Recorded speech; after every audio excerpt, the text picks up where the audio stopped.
السلام علیکم ورحمۃ اللہ۔ ٹھیک ہے، ہمارے فیس بک کے پیج پر فرحان احمد نامی بھائی ہیں، انہوں نے سوال کیا کہ مکے اور مدینہ والوں کے نزدیک 20 رکعت مسنون سمجھی جاتی ہے، پڑھی جاتی ہے، تو تراویح کے حوالے سے کہہ رہے ہیں، اور یہاں 8 رکعت کیوں پڑھی جاتی ہے؟ اس کا جواب میں آپ کو جزاک اللہ۔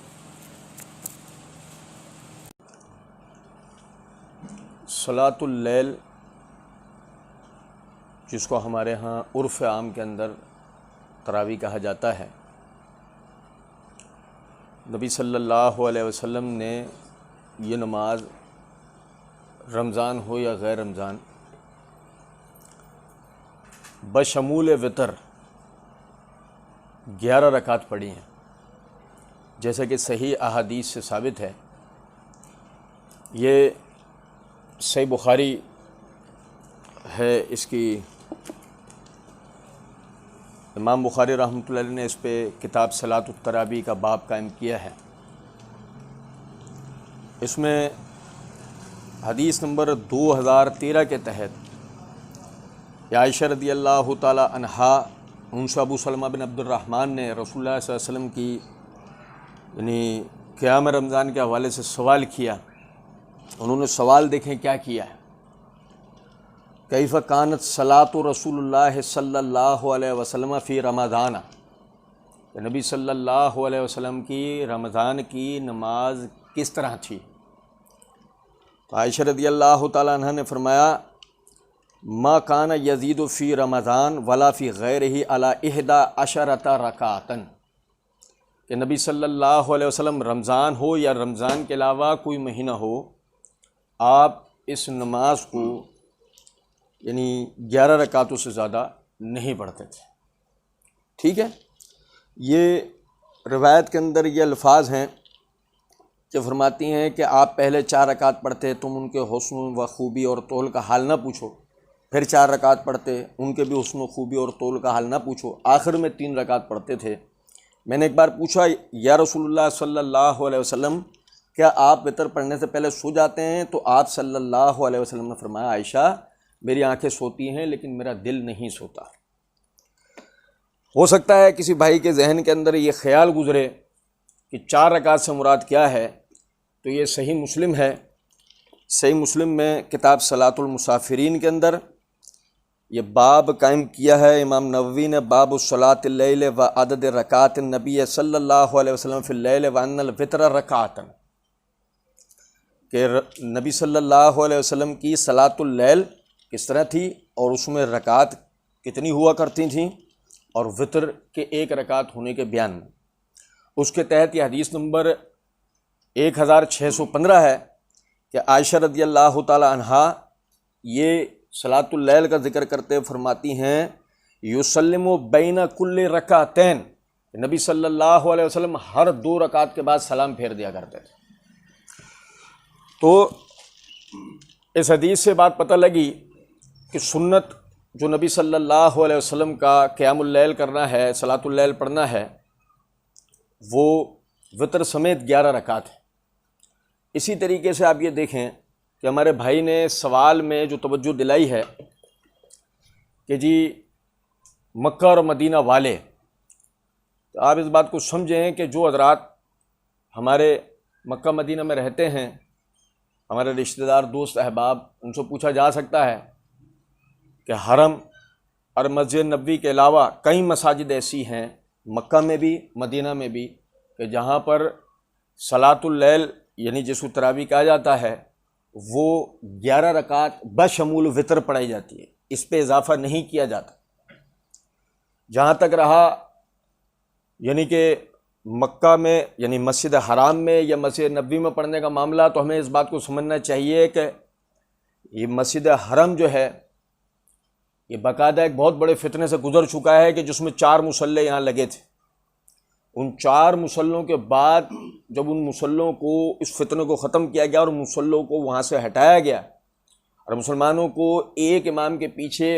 کھڑا کیا گیا، ان میں اتحاد اور اتفاق دوبارہ جاری ہوا،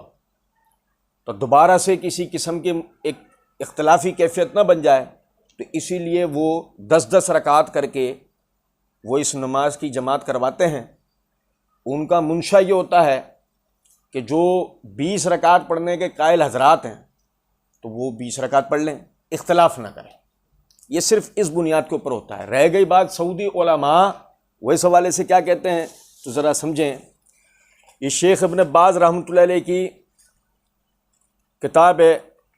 الجواب الصریح عن مسئلہ صلاۃ التراویح کے نام سے ان کا یہ فتویٰ ہے، جو رسالے کی شکل میں شائع ہو چکا ہے. ہم نے اس کو، ہمارے پاس لائبریری میں موجود نہیں تھا تو ہم نے نیٹ سے اس کو ڈاؤن لوڈ کیا ہے. اس میں یہ مسئلے کی وضاحت کرتے ہوئے یہی حضرت عائشہ والی حدیث جو میں نے آپ کو ابھی صحیح بخاری سے پڑھ کے سنائی ہے، اس کو ذکر کرتے ہیں، اور ذکر کرنے کے بعد فرماتے ہیں کہ یہ حدیث دلیل ہے اس بات پر کہ رات کی نماز میں افضل یہ ہے، خواہ رمضان ہو یا اس کے علاوہ، کہ 11 رکعت پڑھی جائیں. یہ شیخ ابن باز رحمۃ اللہ علیہ کا فتویٰ ہے کہ رمضان ہو یا اس کے علاوہ کوئی مہینہ ہو، 11 رکعت پڑھی جائیں، جن میں ہر 2 رکعتوں کے بعد سلام پھیرا جائے اور ہر ایک رکعت کے ساتھ وتر پڑھا جائے. اگر آپ مکہ مدینے کی بات کریں تو شیخ ابن باز رحمۃ اللہ علیہ کا فتویٰ بھی وہ 11 رکعت پڑھنے کا ہی ہے. اسی طریقے سے یہ شیخ محمد بن صالح العثیمین ان کی کتاب ہے روزہ تراویح اور زکوٰۃ کے متعلق اہم احکام و مسائل، اس کے اندر ان سے یعنی کہ یہ مسئلہ انہوں نے واضح کرتے ہوئے یہ حضرت عائشہ رضی اللہ تعالیٰ عنہ کی روایت ذکر کی، اور اس کے بعد وہ فرماتے ہیں سنت کا طریقہ یہ ہے کہ صرف 11 رکعتوں پر اکتفا کیا جائے. یہ شیخ محمد بن صالح العثیمین رحمۃ اللہ علیہ کا فتویٰ ہے کہ سنت کا طریقہ یہ ہے کہ صرف 11 رکعتوں پر اکتفا کیا جائے اور ہر 2 رکعت کے بعد سلام پھیرا جائے. اس لیے کہ عائشہ رضی اللہ تعالیٰ عنہ سے دریافت کیا گیا کہ رمضان میں نبی صلی اللہ علیہ وسلم کس طرح نماز پڑھتے تھے، تو انہوں نے فرمایا آپ رمضان اور غیر رمضان میں 11 رکعت سے زیادہ نہیں پڑھتے تھے. یہ انہوں نے بھی جو ہے اس بات کی وضاحت دی ہے. پھر اس کے بعد یہ سمجھیں، یہ سنن ترمذی ہے، سنن ترمذی کی شرح العرف الشذی کے نام سے انور شاہ کشمیری، حنفیوں کے بہت معتبر اور معتمد عالم ہیں، انہوں نے اس کی شرح کی ہے. اس کے صفحہ نمبر 166 کے اوپر یہ لکھا ہے، وہ فرماتے ہیں ولا مناسب من تسلیم ان التراویح علیہ السلام کانت 8 رکعات ولم یثبت فی روایت من الروایات انہ علیہ السلام صلی التراویح والتہجد علیحدہ فی رمضان، کہ یہ تسلیم کیے بغیر کوئی چارہ نہیں ہے کہ نبی صلی اللہ علیہ وسلم کی یہ تراویح کی جو نماز ہے یہ 8 رکعت ہی ہے. ثابت نہیں ہے روایات میں سے کسی سے کہ نبی صلی اللہ علیہ وسلم نے رمضان میں تراویح اور تہجد کو علیحدہ علیحدہ پڑھا ہو. تو یہ دیکھیں کہ اگر ہم ایک طرف یہ کہیں کہ جی مکہ اور مدینہ میں وہ 20 رکعت پڑھتے ہیں، تو میں نے جیسے وضاحت کی کہ اس کی وجہ کیا ہے، اور مکہ مدینہ میں بھی تمام مساجد کے اندر ایسا کوئی سلسلہ نہیں ہے. سب سے بنیادی بات کہ رسول اللہ صلی اللہ علیہ وسلم کی سنت کیا ہے. اہل سنت ہونے کا تقاضا یہ ہے کہ ہم سنت نبوی کی پیروی کریں. پھر وہاں کے علماء کا فتویٰ بھی آپ کے سامنے ہے، اور یہاں کے حنفی علماء میں سے یہ انور شاہ کشمیری، ان کا بھی میں نے آپ کو قول پڑھ کے سنایا کہ سنت تو یہی ہے کہ نبی صلی اللہ علیہ وسلم 8 رکعت ہی صلاۃ اللیل پڑھا کرتے تھے. اچھا، پھر یہاں ایک نقطہ اور سمجھنے کا ہے کہ جب ہم یہ کہیں کہ جی وہاں پر جو ہے وہ نماز جو ہے وہ یہ 20 رکعت ہے، یہاں ایسا کیوں نہیں ہے، تو آپ ذرا سمجھیں. اگر آپ وہاں اور یہاں کا کمپیریزن کرنا چاہتے ہیں تو ذرا اس بات کو بھی سمجھیں. یہ الدرر الناظرہ فی الفتاوی المعاصرہ کے نام سے وہاں کی فتویٰ کمیٹی کے فتووں کی کتاب ہے. اس کے یہ صفحہ نمبر 238 کے اوپر یعنی سوال ما صحت و حدیث و صلاۃ التسابیح، کہ صلاۃ التسبیح کی حدیث کی صحت کیا ہے، تو اس کا جواب دیتے ہوئے کہتے ہیں صلاۃ التسابیح غیر مشروعہ لأن الحدیث الذی ورد فیہا غیر صحیح عند اہل العلم والاصل فی العبادات التوفیق حتی یرد فی مشروعیتہا دلیل صحیح من الکتاب او السنہ. کہ بھئی کہتے ہیں کہ صلاۃ التسبیح یہ کوئی شرعی نہیں ہے، یہ غیر شرعی ہے، کیونکہ حدیث جو اس حوالے سے وارد ہوتی ہے وہ صحیح نہیں ہے اہل علم کے نزدیک، اور عبادات کی اصل بندے کی توفیق ہے، یہاں تک کہ کسی چیز کے مشروع ہونے پر، شریعت ہونے پر دلیل صحیح ثابت ہو اللہ کی کتاب سے اور سنت سے. اسی لیے کہ نبی صلی اللہ آگے کہتے ہیں لقول النبی صلی اللہ علیہ وسلم من عمل عملا لیس علیہ امرنا فہو رد، جو کوئی شخص ایسا عمل کرے جو عمل ہم نے نہیں کیا ہوا تو اس کو رد کر دو. وقال علیہ الصلوۃ والسلام فإن كل محدثۃ بدعۃ وكل بدعۃ ضلالہ، اور ہر ایک نئی چیز بدعت ہے اور ہر بدعت جو ہے وہ گمراہی ہے. اضافۃ الی ان صلاۃ التسابیح تخالف الصلوات المشروعہ فی صورتها وہیتها فی صلاۃ المبتدعہ. وہ کہتے ہیں یہ دونوں حدیثیں منسوب ہوتی ہیں اس کی طرف کہ جو صلاۃ التسبیح ہے یہ مخالف ہے جو سنت سے ثابت نمازیں ہیں ان کی صورت اور کیفیت سے. اور کہتے ہیں لا یجوز فعلھا، تو کسی پر بھی جائز نہیں ہے یہ عمل کرنا. وفیما شرع اللہ من الصلوات النوافل والفرائض غنیت عنہا، کہ جو اللہ نے ہم پر مشروع کیا ہے نفل نمازوں اور فرض نمازوں کو جس کیفیت کے ساتھ، وہ ہمیں اس سے مستغنا کر دیتا ہے کہ ہم یہ صلاۃ التسبیح کے پیچھے جائیں. میرا اس فتوے کا بیان کرنے کا مقصد صرف اتنا ہے کہ اگر آپ مکہ اور مدینہ میں یہ دیکھتے ہیں کہ وہاں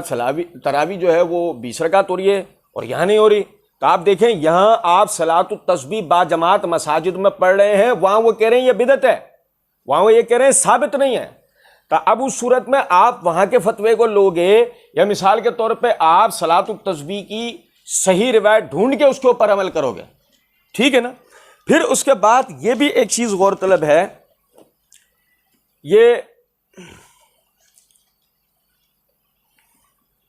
سرفراز خان صفدر صاحب کی کتاب ہے میرے ہاتھ میں، المنہاج الواضح یعنی راہ سنت. اس کے صفحہ نمبر 178 کے اوپر وہ لکھتے ہیں حضرت مولانا رشید احمد صاحب گنگوہی المتوفہ 1323 ہجری نے کیا خوب اور انصاف کی بات ارشاد فرمائی ہے. ان سے سوال ہوا قبور کا پختہ بنانا اور ان پر عمارات و قبہ و روشنی و فرش فروش وغیرہ جو کچھ کے لوگ کرتے ہیں. جواب ہرگاہ کے احادیث میں ممانعت ان امور کی وارد ہے، پھر کسی کے فعل سے وہ جائز نہیں ہو سکتے، اور اعتبار قرآن و حدیث و اقوال مجتہدین کا ہے نہ افعال مخالف شرع کا. اگر عرب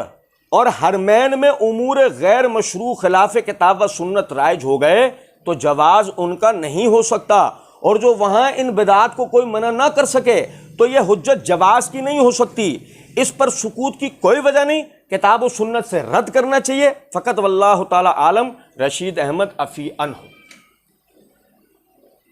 سرفراز خان صفدر صاحب حنفی حضرات کے بڑے معتمد علماء کرام میں گزرے ہیں، انہوں نے توجہ دلائی ہے اس بات کی طرف کہ کتاب و سنت سے ثابت شدہ مسائل کی پیروی کرنا چاہیے. حرمین شریفین میں اگر کوئی باکام کتاب و سنت کے خلاف ہو رہا ہے تو وہ لائق دلیل نہیں ہے. میرا اس تفصیل سے بتانے کا مقصد یہ ہے کہ سنت جو رسول اللہ صلی اللہ علیہ وسلم نے صلاۃ اللیل پڑھی وہ 11 رکعت بشمول وتر ہے. سعودی علماء کا خود کا فتویٰ اسی کے اوپر ہے، ہمارے ہندوستانی علماء کا فتویٰ چاہے وہ حنفی کیوں نہ ہو اسی کے اوپر ہے. پھر جہاں تک رہی بات کہ وہاں عمل نہیں ہوتا یہاں عمل نہیں ہوتا، بات یہ نہیں ہے کہ حرمین میں کیا ہوتا ہے اور یہاں کیا ہوتا. بات یہ ہے کہ آپ اگر اہل سنت ہیں، آپ کے اندر سنت کی اہمیت اجاگر ہے، آپ سنت پر